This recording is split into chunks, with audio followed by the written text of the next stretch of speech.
జిల్లా Tirupati rural police station పరిధిలో హత్య కేసులో నిందితుడు అరెస్ట్.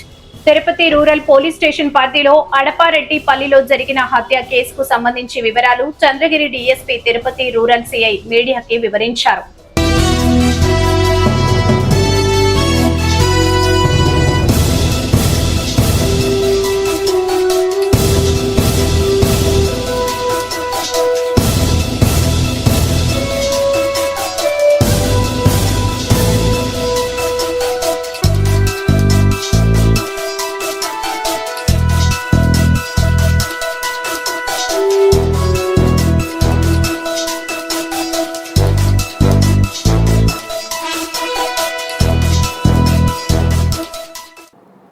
తిరుపతి జిల్లా తిరుపతి రూరల్ మండలంలోని తిరుపతి రూరల్ పోలీస్ స్టేషన్ పరిధిలో ఉన్న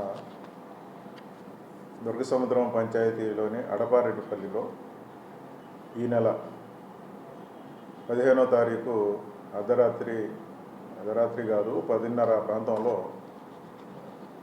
రెండు కుటుంబాల మధ్య నాదముని రెడ్డి అమర్నాథ్ రెడ్డి అని తండ్రి కొడుకులు వాళ్ళ మధ్య వాళ్ళ దగ్గర బంధువులు రాహుల్ రెడ్డి అనే కుటుంబాల మధ్య కేవలం 2 అడుగుల స్థలాల గురించి వివాదం గత 35-40 ఏళ్ల నుంచి వాళ్ళ మధ్య వివాదం జరుగుతూ ఉంది. ఆ కోర్టులో కేసులు కూడా పెట్టుకొని ఉన్నారు.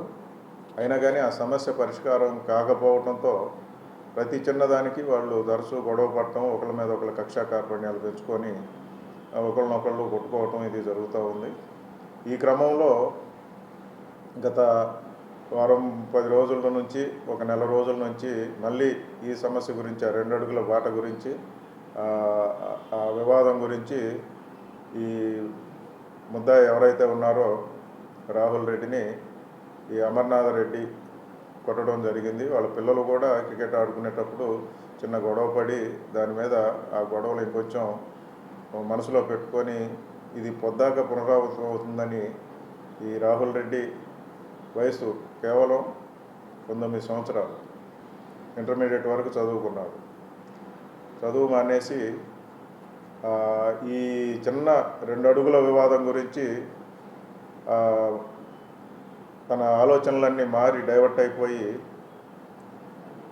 ఇది సమస్య పరిష్కారం కాదు, ఇక ముందు కూడా ఇట్లనే మా కుటుంబాల మీద దాడి జరుగుతూ ఉంది, మా తాతయ్యను కొట్టారు అది ఇది అని చెప్పి అది మనసులో పెట్టుకొని అతను ఆ రాత్రి ఈ అమర్నాథ్ రెడ్డి యొక్క కదలికలను గమనిస్తూ ఆ రాత్రి తన ఇంట్లో ఉన్న మచ్చుకత్తుతో దాడి చేసి ఆ దాడి చేస్తున్న సమయంలో ఈ అమర్నాథ్ రెడ్డి టెర్రస్ మీద పడుకొని క్రికెట్ మ్యాచ్ వాచ్ చేస్తూ ఉన్న టైంలో ఆ చీకట్లో పోయి నరగడం జరిగింది.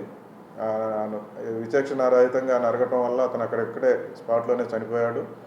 మళ్ళీ అతను అక్కడి నుంచి కిందకి దిగి వచ్చి ఇంట్లో వాళ్ళ ఫాదర్ ఎవరైతే నాదమన్ రెడ్డి ఉన్నాడో అతను కూడా భోజనం చేసుకొని అక్కడ టీవీ చూస్తున్న క్రమంలో అతను కూడా నరగటానికి ప్రయత్నించగా అది గమనించిన అతను అలర్ట్ అయ్యి ఆ మచ్చు కత్తిని పట్టుకొని కేకలేయడంతో వాళ్ళ కుటుంబ సభ్యులు రావడం గమనించి అతను కత్తితో సహా పారిపోవడం జరిగింది. ఈ విషయం తెలిసిన వెంటనే మన తిరుపతి జిల్లా పోలీస్ సూపరింటెండెంట్ సుబ్బరాయుడు సార్ గారు వెంటనే అలర్ట్ చేసి అందరినీ పారిపోయిన ముద్దాయిని గురించి వెతకటానికి దిశానిర్దేశం చేయడం జరిగింది. Tirupati rural police station CI గారు, వాళ్ళ ఎస్ఐ లోకేష్, మిగతా సిబ్బంది అంతా అలర్ట్ అయ్యి వెంటనే సీన్కు వెళ్ళటం, ఆ సీన్లో సాక్ష్యాధారాలను సేకరించడం, ఇమీడియట్గా సిబ్బందితో టీమ్స్ ఫామ్ చేసి పారిపోయిన ముద్దాయి గురించి వెతకటం. ఈ క్రమంలో ఒక్కరోజు తేడాలోనే ముద్దాయిని అదుపులోకి తీసుకోవటం, దానికి సంబంధించి ముద్దాయిని రిమాండ్ పంపడం జరుగుతుంది. ఇక్కడ గమనించాల్సిన విషయం ఏంటంటే ఏళ్ల తరబడి అనేకమైన భూ సమస్యలు ఉంటా ఉన్నాయి. పెద్ద ఎక్కువ స్థలాలు ఎక్కువ జాగాలకు సంబంధం లేదు. కేవలం 2 అడుగుల జాగా కోసం వీళ్ళు 2 కుటుంబాలు గత 35-40 ఏళ్ల నుంచి వివాదాలు పట్టడం, పెద్ద మనుషులు కూడి రాజీలు చేయటం ఇది జరుగుతూ వస్తూ ఉంది. చిన్న చిన్న విషయాలు అత్యంత చిన్న వయసులోనే 19-20 ఏళ్ల వయసులోనే ఈ రకమైన అతను భవిష్యత్తు నాశనం చేసేదానికి దారి చేసింది. కాబట్టి సమస్యలు ఏమున్నా కానీ అవి పరిష్కార మార్గం ద్వారా కోర్టులను ఆశ్రయించి శాంతియుతంగా వాటిని పరిష్కరించుకుంటే ఇలాంటి అనర్థాలు జరగకుండా ఉంటాయి. అనవసరంగా ఒక ప్రాణం బలవకుండా ఉండటానికి అవకాశాలు ఉన్నాయి. ప్రజలు ఇది గమనించగలరని పోలీస్ శాఖ నుంచి కోరుకోవడం జరుగుతుంది. లేదు, గంజాయి మత్తు అనేది అసలు ఏ కోసైనా మనకి ఇక్కడ కనిపించలేదు. ఊర్లో విచారించినా కానీ తెలిసింది. ఇక్కడ ఎట్లా జరుగుతుందంటే ఏ చిన్నది ఏది జరిగినా కానీ గంజా అని చెప్పి అది వాడుక అయిపోయింది. గంజా మత్తులో ఉన్నారు, లేకపోతే గంజా అలవాటు అడిక్ట్ అయి ఉంటే ఆ రకమైన బిల్ట్ ఉండదు. వాళ్ళ హావభావాలు కానీ, చేసే పనులు కానీ, వాళ్ళ శారీరకమైన ఆరోగ్యపరమైన విషయాలు కానీ, వాళ్ళ స్టేచర్ కూడా డిఫరెంట్గా ఉంటుంది. గాంజా అడిక్ట్ అయిన అబ్బాయి అయితే కాదు, అతనికి మందు అలవాటు ఉంది. ఆ రోజు కూడా హెవీగా డ్రింక్ చేసినట్టు మనకు తెలిసింది. విచారణలో కూడా అది తెలిసింది.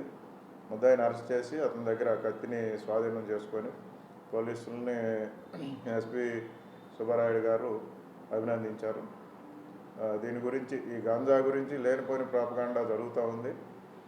ఆ విషయం గురించి కూడా పోలీస్ డిపార్ట్మెంటు అన్ని కోణాల్లో ట్రాన్స్పోర్ట్ చేసేవాళ్ళు కానీ, పెడ్లర్స్ కానీ, కన్జ్యూమర్స్ కానీ వీళ్ళందరి మీద నిఘా పెట్టి ఇది జరుగుతుంది. ఈ కేసులో ఈ ముద్దాయికి గాంజా విషయంలో ఎటువంటి ఆధారాలు ఉన్నట్టు, అతనికి అలవాటు ఉన్నట్టు కానీ ఎక్కడ మనకి దర్యాప్తులో రాలేదు. పరిణామాలు తల్లిదండ్రులు ఈ విషయమనే కాదు, తల్లిదండ్రులు అనేవారు ప్రతి ఒక్కరికి బాధ్యత ఉంది. కన్నపిల్లలు ఏం చేస్తున్నారు, ఎక్కడికి వెళ్తున్నారు, ఎవరితో స్నేహం చేస్తున్నారు, వాళ్ళ అలవాట్లు ఏంటి, ఇది గమనించాల్సిన అవసరం ఉంది. ప్రత్యేకంగా ఈ కౌమార దశలో కానీ, ఈ అడల్ట్ ఏజ్ వస్తున్న ఈ టైంలో కానీ పిల్లల ప్రవర్తన గురించి, వాళ్ళు ఏ పనులు చేస్తున్నారు, ఎవరితో తిరుగుతున్నారు, చదువు ఎందుకు మానేసి బయట తిరుగుతున్నారని ఈ విషయాల గురించి ప్రతి ఇంట్లో ప్రతి తల్లిదండ్రులు దీని మీద శ్రద్ధ పెట్టాలి. అంటే ఆలోచించరు అని అంటలేదు, కానీ వాళ్ళ ఏ తల్లిదండ్రులైనా వాళ్ళ కష్టార్జితం, వాళ్ళ సంపాదన ఇదంతా పిల్లల కోసమే, ఇంకా వేరే ఇదేం ఉండదు. కాబట్టి వాళ్ళ భవిష్యత్తు పాడు కాకుండా ఉండాలంటే ఈ దశలో వాళ్ళు ఏ రకంగా మెలుగుతున్నారనేది కంపల్సరీగా ప్రతి ఒక్కళ్ళు దీని మీద బాధ్యతగా ప్రవర్తించాలనేది పోలీసుల విన్నపం.